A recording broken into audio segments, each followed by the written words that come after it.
Donald Trump के चुनाव हारने और जो बाइडेन के अमेरिका के नए राष्ट्रपति बनने से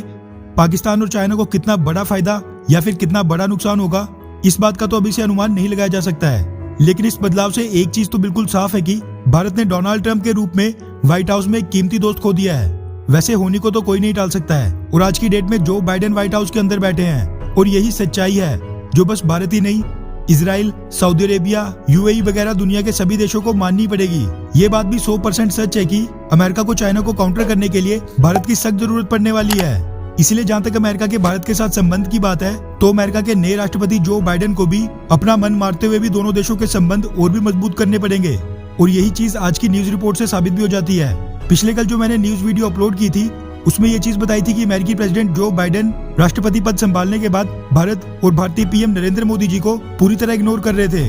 उन्होंने जो 2 दिन पहले अमेरिका के सामने अपनी agenda setting foreign policy speech present की थी, जिसमें उनको बताना था कि उनके अगले 4 सालों के कार्यकाल में अमेरिका की विदेश नीति की क्या दिशा और दशा होगी, जो बाइडेन ने इसमें एक भी बार इंडिया या फिर इंडो पैसिफिक का नाम बिल्कुल नहीं लिया। अगर हालात नॉर्मल होते तो भी बात मान लेते, लेकिन आज की डेट में पूरी दुनिया को पता है कि भारत और चाइना के बीच LAC पर स्टैंड ऑफ चल रहा है, जिसमें अमेरिका समेत लाइक माइंडेड डेमोक्रेसीज को भारत का समर्थन करना है। मगर फिर भी जो बाइडेन ने अपनी उस स्पीच में भारत को पूरी तरह इग्नोर किया। बस यही नहीं, जो बाइडेन ने जापान, ऑस्ट्रेलिया और यहाँ तक कि साउथ कोरिया के प्रेसिडेंट से भी फोन पर बात की,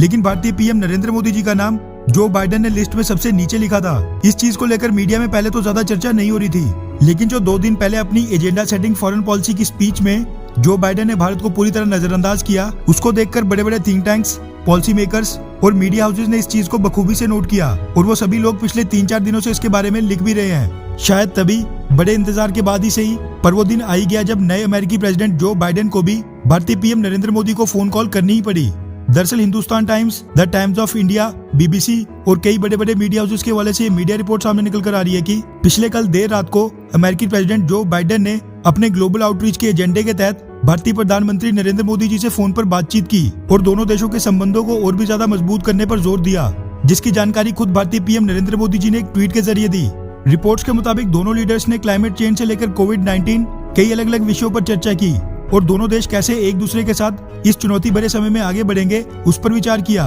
इसी के साथ पिछले कल दोनों लीडर्स की कन्वर्सेशन को लेकर व्हाइट हाउस ने एक हैंडआउट जारी किया, जिसमें ये बताया कि दोनों देशों के लीडर्स ने आतंकवाद के खिलाफ लड़ने और एक फ्री और ओपन इंडो पैसिफिक रीजन को बनाए रखने पर जोर दिया, जहां पर फ्रीडम ऑफ नेविगेशन और टेरिटोरियल इंटीग्रिटी हो। इसी के साथ दोनों देशों के लीडर्स ने क्वाड ग्रुप के जरिए एक स्ट्रॉन्गर रीजनल आर्किटेक्चर की स्थापना पर भी सहमति जताई। इन सभी बातों का मतलब इनडायरेक्टली चाइना को टारगेट करना था और जो वो बाकी देशों की नेविगेशन और टेरिटोरियल इंटीग्रिटी पर हमला करता है उस पर लगाम लगाने के लिए एक साथ आगे आना था, जिसके लिए क्वाड ग्रुप की मदद भी ली जाएगी। यानी कि इंडो पैसिफिक रीजन को लेकर अमेरिका के नए राष्ट्रपति जो बाइडेन को भी पिछले राष्ट्रपति डोनाल्ड ट्रंप की पॉलिसी पर ही चलना पड़ेगा।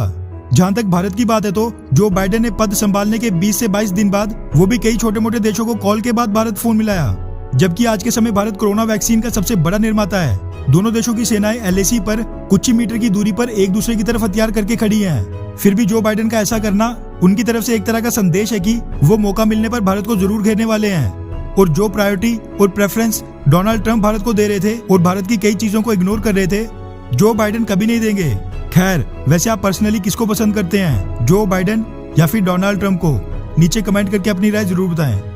अच्छा सुनो, चैनल को सब्सक्राइब करो, उसके बाद घंटी बजा देना ताकि अगली वीडियो आपसे मिस ना हो पाए। Thank you.